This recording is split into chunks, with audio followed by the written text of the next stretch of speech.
আসসালামু আলাইকুম। বাদাম ভিজিয়ে রেখে খাওয়ার স্বাস্থ্য উপকারিতা। কাঁচা বাদামের বাইরের আবরণ সাইট্রিক অ্যাসিড থাকে। এই সাইট্রিক অ্যাসিড বাদামের উপকার করে, তবে মানুষের নয়। বেশি মাত্রায় সাইট্রিক অ্যাসিড গ্রহণ করলে মানব শরীরে গ্যাস্ট্রোইন্টেস্টাইনাল সমস্যা তৈরি করে। এটি মিনারেলের শোষণে সমস্যা করে।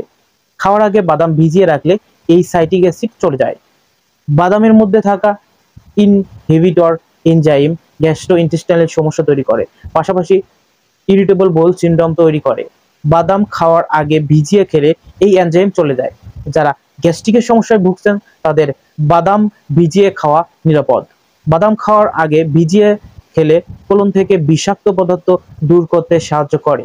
এটি পুষ্টির সঠিক শোষণের জন্য খুবই ভালো। বাদামের মধ্যে থাকা টানিল হজম সমস্যা করে, ভিজিয়ে রাখলে টানিলও চলে যায়। কিভাবে ভেজাবেন? একটি পাত্রে পানি নিয়ে বাদাম ভেজান। ভেজানোর সময় অবশ্যই ফুটানো পানি ব্যবহার করুন। এর মধ্যে 2 চামচ সি সল্ট দিন এবং ঢেকে রাখুন। 6 ঘন্টা এভাবে ভিজিয়ে রাখুন। এরপর খোসা ছাড়িয়ে শুকিয়ে খান। এতে করে মানব শরীরের জন্য খুবই উপকার মিলবে। ধন্যবাদ।